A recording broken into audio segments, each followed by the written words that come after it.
Over this period of 35 years, the company grew from zero to 170 million in sales and became the leading company in both the picture frame industry and mirrors.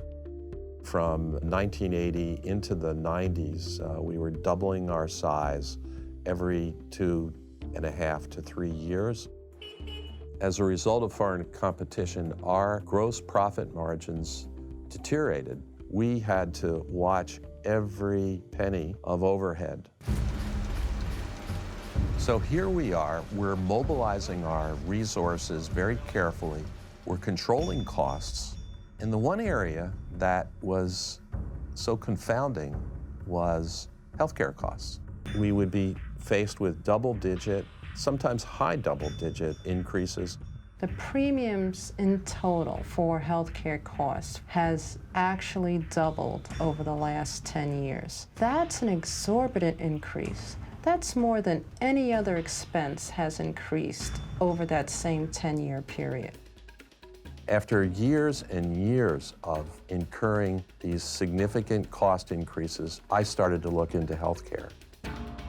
The one great thing about MCS is if there is a problem, we deal with it straight ahead. We investigate, we resolve, we fix.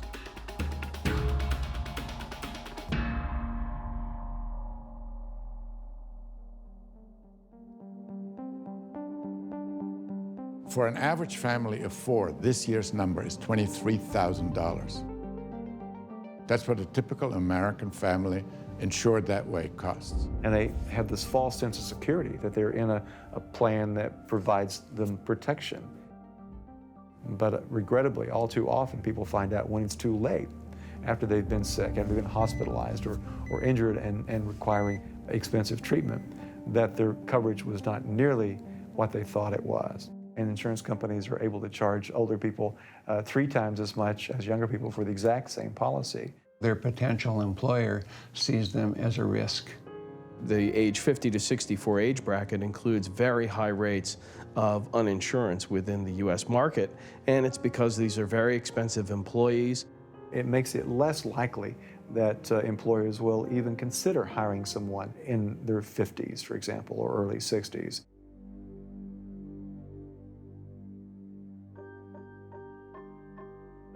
I've talked to people who've told me they've not gotten a raise in 5 years because the money they would otherwise have gotten in raises has gone to insurance companies. We've created a very fragmented system in which coverage is tied to employment in ways it isn't in most other countries in the world. If you and your family lose their whole health insurance because of a change in your employment status, that's an incredible insecurity, an incredible burden for families to have to bear. So the whole idea of having insurance that protects us from financial ruin, it just doesn't exist anymore for most people. And this is why, of 1 million bankruptcies in the United States, over 60% are associated with medical conditions. And the great majority of those are people who have health insurance. We went through years of working hard only to lose everything. Lose our home, go bankrupt. What a shameful thing to do to people. You see these numbers of people who don't have insurance and families who are driven to bankruptcy. If you talk to most families, they can identify at least one person in their family who's really struggled with healthcare issues and how to finance those issues. 40,000 unnecessary deaths every year because there's no health insurance. And these are real people who are suffering and who are dying. Of course, I had health insurance, but I never actually thought a whole lot about it. I paid the premiums. I wasn't using anything that much. My out-of-pocket expenses were pretty much nil. But then Bill got sick, and he was hospitalized.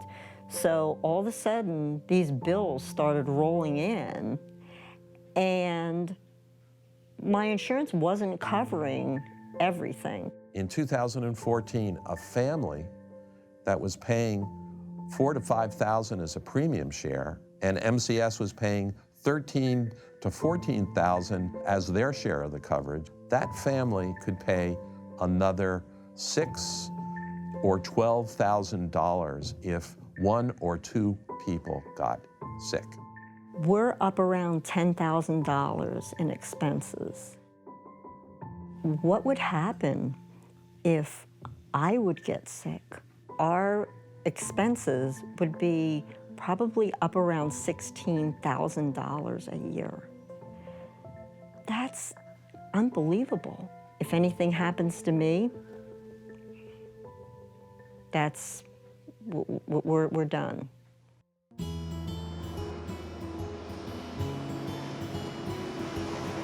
My father, late in his life, was an over-the-road truck driver.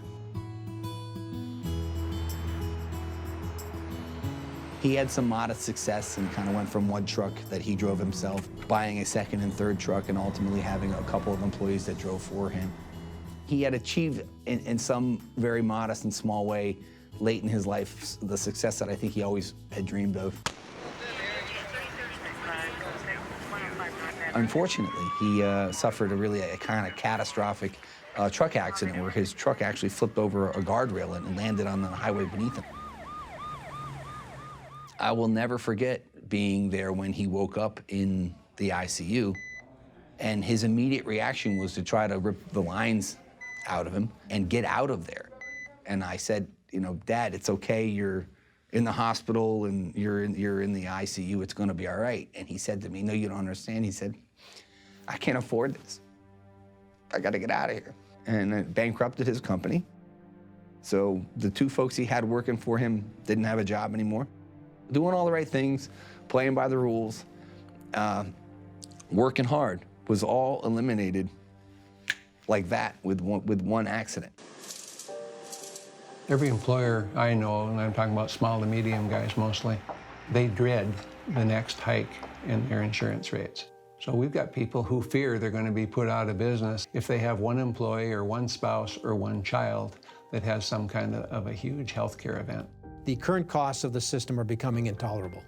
And as they become intolerable, their business naturally is going to look for other solutions. It distracts businesses from doing their primary function, precludes them being able to budget for hiring, for investment, for expanding their enterprise. Why are we creating an extra hurdle for business? It's tough enough out there. You know, why are we making it harder for people to provide goods and services to the American public while employing people and providing tax revenues? I often ask folks that I work with who own businesses, tell me one thing in your business that you spend, the kind of money you spend on health insurance that adds no value to your business. There's a middleman, an insurance company that isn't improving your employees' health, that isn't saving you money, and that is not doing what's best in the best interest of our economy. Healthcare costs are going up 2 to 2.5% above the projected growth of gross domestic product. So it is running away from us. Healthcare costs have gone up to $3 trillion. We've gone from 7% of the economy back in 1971 being healthcare to 18% today. When the rest of the world is spending less than 10% of their economies and getting health care to all of their citizens. There's been a reduction in consumer purchasing power that can be directly associated to the increase in medical costs in the country. If you now have a $1,000, $2,000 deductible, that is money that is not available for you to get a new car. More disposable income to spend translates into more demand for the goods and services that employers are in business to produce and sell. In the city of Philadelphia, where school teachers are being laid off by the thousands, and where classroom sizes are escalating above 40 students per teacher, and you don't have proper security in schools. Children are being taught on the 4th and 5th floors of buildings that don't have air conditioning or proper heating. We are undermining our capacity to function, let alone compete as a society, because of the rising costs of health care. People don't realize that the huge federal deficit that we have in this country is related to the fact that we have this enormous healthcare cost bill. Part of the indirect cost of healthcare that most people are not aware of is that their taxes will continue to go up to pay for this broken healthcare system. We're here at the Bethlehem Wastewater Treatment Plant here in Bethlehem, Pennsylvania. And this piece of equipment behind me is a 40-year-old piece of equipment that's been basically taken out of service. We've got a rental unit that we now pay $17,000 a month to lease that piece of equipment. So that $17,000 of additional cost monthly expense is going to get passed on to the sewer customers in a form of rate increases. And this plant in general is just one small example of what the true impacts are of the spiraling costs of healthcare and our inability, whether it be here in the city or as a country, to address the infrastructure needs that we have throughout this country. I remember 35 years ago when healthcare was affordable. MCS had great insurance, full coverage with minimal deductibles. U.S. employers across the country provided well for their employees. No worries. That's all been eroded by a relentless increase in healthcare costs. Today, there's a dark cloud of anxiety in the country, a dark cloud over our employees. They're one diagnosis, one accident away from financial disaster. A few sick employees can take down a company. The dark cloud hangs over our cities. No money for infrastructure, no money for schools, high taxes. That dark cloud hangs over our whole economy, causing flat wages and no money to spend to fuel real growth. It's a problem that we have to solve. The U.S. has one of the shortest lengths of stays in hospitals of any country, and we're told we have to shorten it. We go to the doctor about 4.2 times a year. The Japanese go 13 times.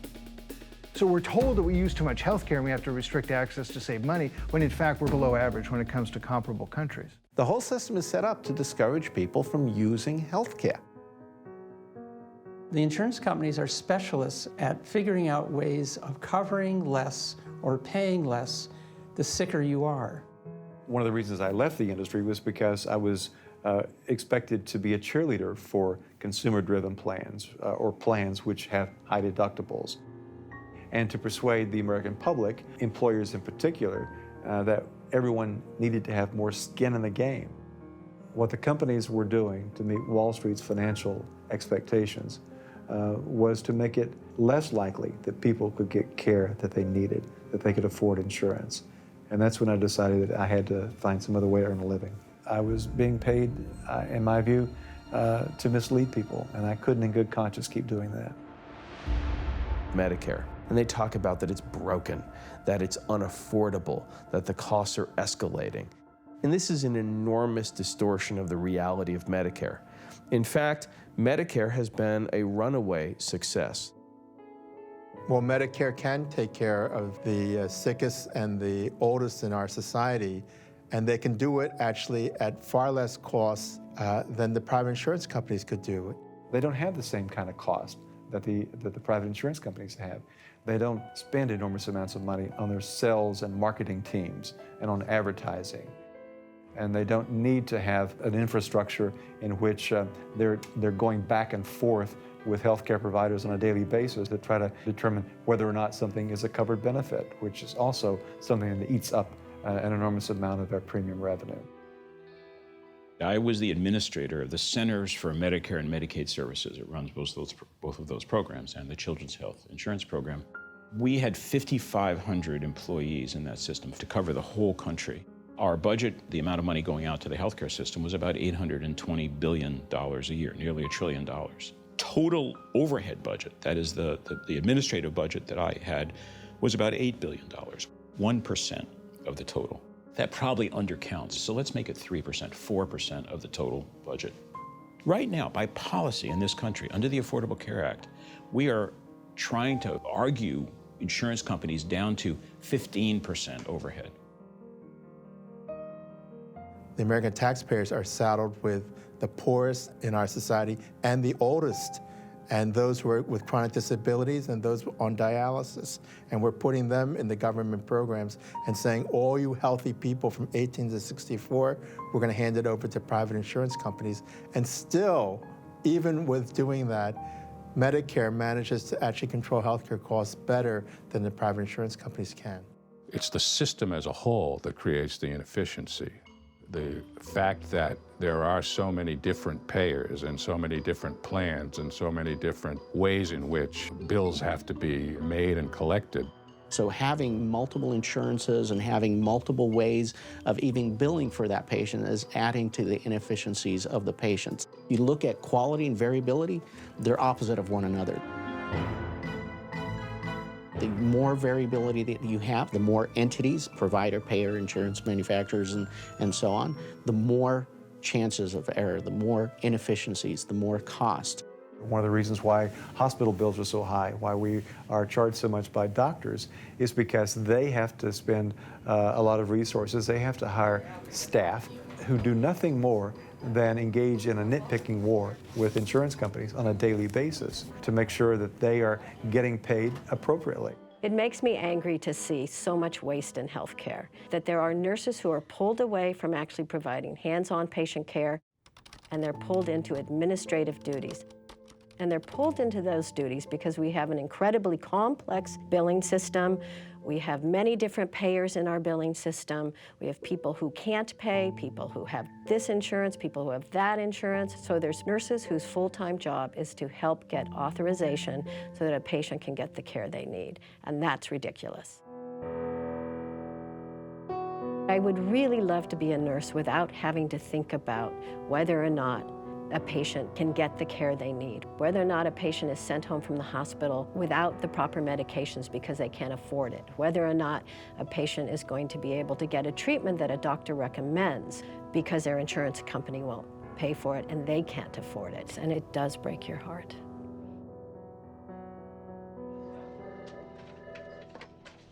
We, as a small practice of 5 doctors and 1 provider, deal with about 20 different insurance companies at this point. We have a middle office that has 3 people in it and an office manager that deal with essentially insurance issues and payment issues all the time. If I write a prescription and they want more information, my nurse has to call up that company, wait for their telephone system to come up with a live voice, give them the particulars of the patient and the medication, but it's not uncommon that they spend 30 minutes with 1 appeal. So we're trying to figure out the game so that we spend the least amount of time doing that kind of baloney. Every physician spends $84,000 a year just to interact with the private health insurance industry. Doctor wanted an MRI ordered. Patient was in excruciating pain, unable to walk. We attempted the MRI and we were told no. Patient had to have 6 weeks of physical therapy. He endured 6 weeks of physical therapy. His symptoms got worse, but in the meantime, he had 5 office visits, 2 ER visits, an admission, a transfer to another hospital, and finally a rehab hospital. And it just blew my mind that we could not get the MRI approved without 6 weeks of therapy when we had a person that could not walk. We deal with insurance companies all day long, and we document every conversation we have, who we spoke with, when we spoke with them, because depending on who you get on the phone, you will get a different answer every time you call in. If we did not have the staff that we did, we would not be questioning half of the claims that we do. It's very time-consuming and it's extremely frustrating. So insurance companies increasingly are the force in the room, unseen but powerful. When you're in the hospital room, that's who is really driving a lot of the decisions that are made. How long you're going to be in the hospital, what drugs you're going to be given, what access to providers or tests that you have. Those things are increasingly driven by the insurance company reimbursement.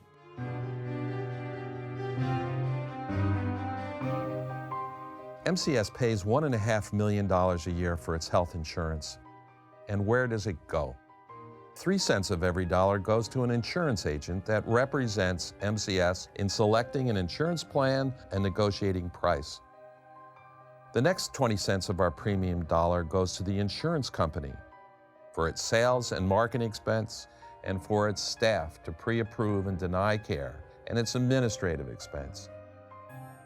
And then you have at the provider level 10 to 15 cents that goes to hospitals and doctors to interface with my insurance company. They face massive amounts of paperwork and phone time dealing with pre-approvals and denials and payment issues. None of it is related to care. That's 33 cents of our dollar before the actual cost of care is paid for. My insurance company is supposed to negotiate better prices from the providers, but on average, they end up paying 20% more than Medicare does. They pass that extra cost on to my company. I don't see what private insurance brings to the table.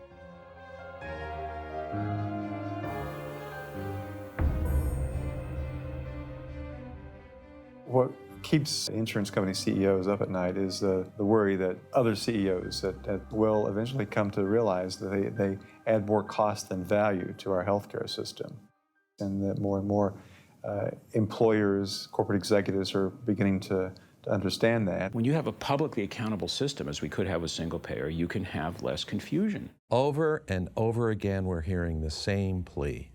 The system is too confusing. We need to have simplification to control cost and to improve quality. And what about single-payer health insurance? What does it mean? One entity that pays the bills. We get rid of the hundreds of complicated insurance plans, and we have one comprehensive plan that covers everybody. It's simple and efficient. You go to any doctor or any hospital you want, present a card, and you're covered. There are no deductibles, no out-of-pocket expenses, and no contentious pre-approval before treatment. Everybody is covered. Nobody is left out. Single payer is not a government takeover of healthcare. The doctors and hospitals remain totally independent, just like they are with Medicare. If I told you that every one of your employees could get the health care they need guaranteed, that your costs would go down, everyone would pay less and get more, you might be skeptical. But the truth is, most every country in the world does that.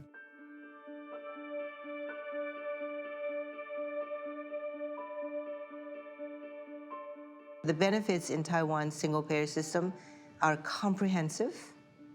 You have inpatient care, hospitalizations, visits to doctors, drugs, dental care, pre-child delivery, dialysis, all of that is paid for. Patients have complete freedom of choice of providers. Taiwan spends 1.6% of its total operating budget on administration. And that is a tiny fraction of what we spend in this country. It's the peace of mind that it gives people, which Americans don't have yet. I hope every American has that someday. Our current broken healthcare system is the most rationed healthcare system in the world. That's why a third of Americans don't get the healthcare they need. The idea that you can have high deductible policies and that you're not rationing healthcare by income class, I would say, where were you educated? That isn't even requiring a PhD, that's just common sense. Think of a waitress making $30,000 and you ask her to cough up $10,000 out of pocket. One of the biggest differences between the United States and the rest of the world, studies by the Commonwealth Fund and others find Americans are much, much more likely than people in other countries to defer medical care because of cost.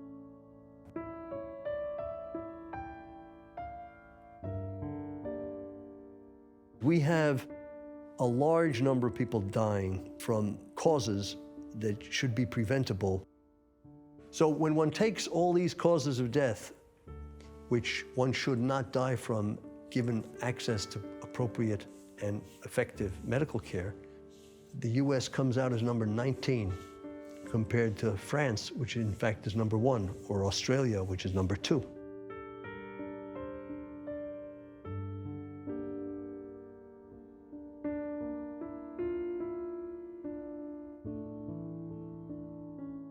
The data shows very compelling information about single-payer systems.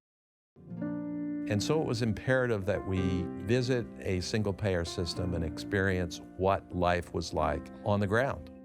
Fortunately, we've got a single-payer system operating to our north in Canada. I found that I was really quite unencumbered when it came to seeing the patients, that I could concentrate on doing medicine and not worry about other things. And that was quite a change from what my experience had been. I worked in community health centers in Oakland, California for many years. I was the medical director there and the medical director also of a consortium of community health centers also in the East Bay area. I left there in 2004 and moved to Canada. Sometimes when I'm driving around here, I think, oh my gosh, you know, I'm back in a Marcus Welby episode or something.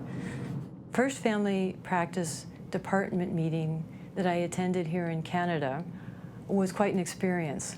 People actually seemed happy. No one was talking about the latest outrage that had occurred from some insurance company. No one was complaining that they couldn't see their patients anymore. As a Canadian physician, I sort of laugh when I hear people talk about government, you know, telling me what to do or government-run healthcare. That's certainly not been my experience of working in the Canadian healthcare system. I have an enormous degree of clinical autonomy. People seem to think that because there's a single payer, that you are working for the government. You're an employee. They tell you what to do. Nothing could be further from the truth. Just take a listen and see how blood pressure's doing today. I'm in practice. I'm a small business person. They're not running my business for me. They don't come in and review me and tell me, you're not doing this right, you're not doing that right. They're the ones that pay me for the work that I do. This is what I do to bill for one patient. I bring up the patient, click on new, type in the codes, a billing item and a diagnosis code. The date is already filled in for me. I create bill and it's done. It is very simple. You know, basically, you come in, I see you, I send off a bill. 2 weeks later, there's money in the bank. Patient doesn't have to pay.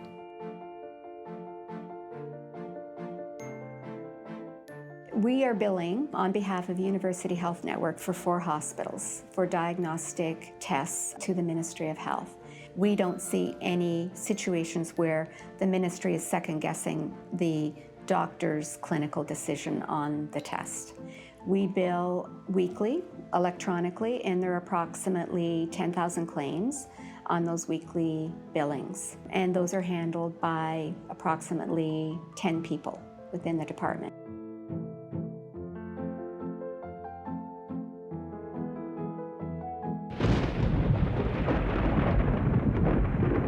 This myth about Canadians dying on waiting list is simply that. It's a myth. When people have something really urgent that needs to be dealt with in the Canadian healthcare system, it gets dealt with.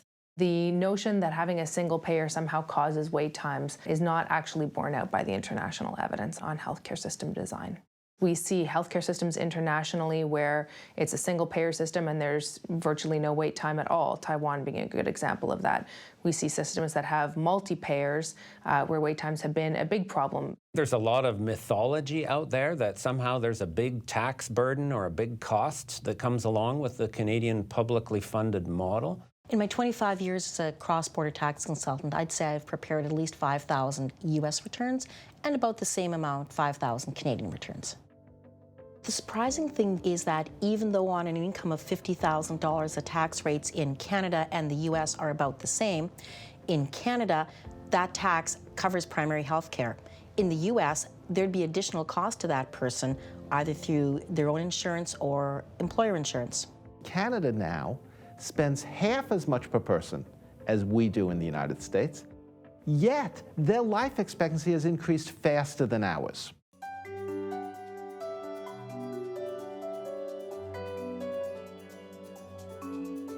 I am Dan Conkin, and I'm the president of Ampco Manufacturers. We're a family-owned business and been in business for over 47 years.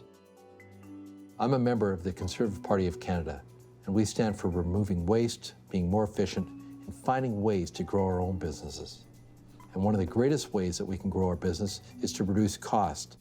And that's why we embrace the Canadian healthcare system.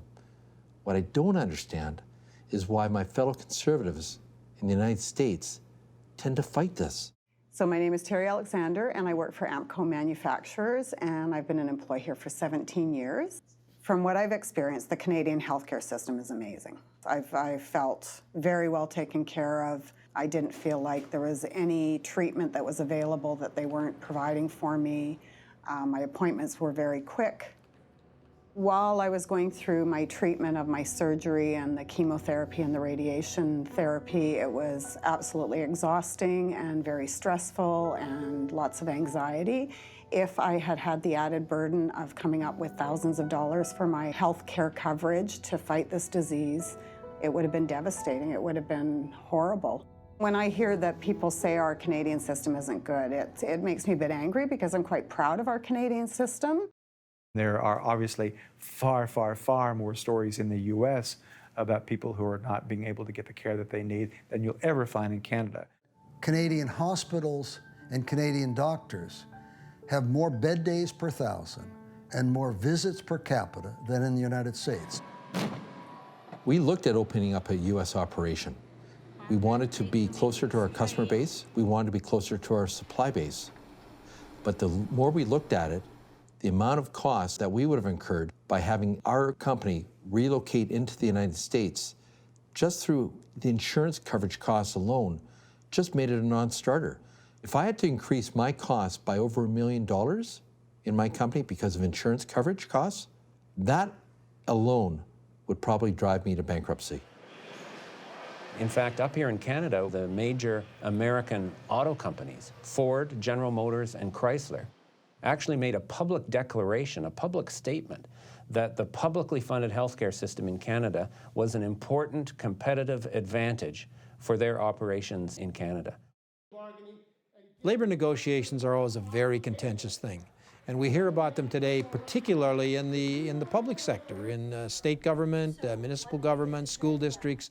Very contentious labor negotiations. And almost always one of those contentious issues is healthcare. If healthcare is no longer part of the bargaining process because it's now covered under a single-payer healthcare system, that issue's off the table. And if you look at corporate interests, those usually associated with the right side of politics, the conservative side, their interests are enormously tied to reform of health care. As a business owner and also as a former Republican legislator, I've said that conservatives should be supportive of single payer because it costs less. Talking with corporate executives, a lot of them, I think, get this. They know what waste is. They wouldn't be running successful companies if they tolerated waste in their production system, and they can see the waste on the healthcare side. This crazy transactional system is costing them money without value. Business, when they look at the single-payer model, will come quickly to the conclusion that it is the least expensive, the most supportive of a free market, and will have the most direct effect on their costs of operation. The cost to my company and its employees goes down with single payer. Instead of high insurance premiums with high deductibles, there's a simple payroll fee like we pay for Social Security. My company gets out of the healthcare business. I did a study myself which estimated 34% waste in American healthcare. The National Academy of Sciences did a study that came between 30 and 40%. The RAND Corporation has a study about 35%, I think it is. $1 out of $3 wasted. 1 out of 3 of $3 trillion is $1 trillion of non-value added activity in care. It's hard to get that out with a multi-payer system. In every city, every day, there's people who pay $10,000, $20,000, and $40,000 for the same procedure. The doctor doesn't change their quality based on how much they're being paid. In Massachusetts, the Attorney General issued subpoenas to get this information. And what we found, even for people that are health policy experts and thought they understood this area, the variation in what hospitals are getting paid was more dramatic than we thought. How are the prices set? I'll wager you have no idea, and I don't think anybody does. This is a situation where nobody really knows what it costs, and nobody really knows what's being billed because it varies all over the map. And what healthcare systems have learned is that they can charge whatever they want. So pretty soon you've got the MRI that costs $12,000 when in fact it may cost them $300 to provide. You see, there's no accountability. The buck doesn't stop anywhere. The system is not in control. With a single payer, there's more clout, there's more chance to push back, and to push back on prices, to say no to price increases and forms of pricing that just make no sense. The reason traditional Medicare has controlled prices better than the rest of the healthcare sector is because they've controlled hospital prices and physician rates. They don't pay just what people want. They pay according to a more reasonable schedule that's more equitable. The only place in the United States where you get drugs at Canadian prices, the Veterans Administration. The VA, using competitive bidding and a formulary list, gets lower prices, and they pay 41% less on average than does the rest of the United States. The reality is every study, including ones done by the Lewin Group, has found savings from single payer. There's not a single study that's ever been done that says single payer will cost more. Single payer makes economic sense. We save $198 billion by eliminating insurance administrative cost and profits. We save $242 billion by reducing the administrative cost to doctors and hospitals that no longer waste time and staff interacting with multiple insurance companies. We save $116 billion by establishing a fair, standardized fee schedule for hospitals and providers of care. We save $154 billion by negotiating bulk pricing on medical devices and drugs, like all other advanced industrialized countries. The total savings is $710 billion a year. The $710 billion in savings means we can lower the overall cost of healthcare. We can afford $77 billion to cover the uninsured and afford $129 billion to eliminate out-of-pocket expenses. It's about shifting resources from wasteful spending to actual care. You know, the great irony of all this is when somebody says, oh, can we afford single payer, is we can't afford the current system. The only thing we can afford is single payer, because single payer is the only way that we can bring costs under control and bring the rate of growth in healthcare costs to a rate sustainable over the long term. The national movement for single payer continues to expand, it continues to grow. There are well over 20 states that have solid organizations working on both national and state level single payer. It continues to gain the support of Republicans as well as Democrats, business leaders as well as nonprofit leaders. It brings in educators, nurses, doctors. We've got constituents all the way across the board. What I would love to see is that policymakers could come to the table, park their ideology at the door, and just say, what we're going to do here is take a look at what makes the most sense for this country, what makes the most sense for our businesses, what makes the most sense for the people who work for those businesses and for others in this country, what makes the most sense in terms of creating a healthcare system that really is the best in the world. Just imagine what it would mean for this country if we could cut our healthcare bill by 25%. Imagine what it would mean for our infrastructure, for disposable income, for our overall economic vitality. Imagine what it would mean for our business community not to have this albatross around their neck. It would be extraordinary.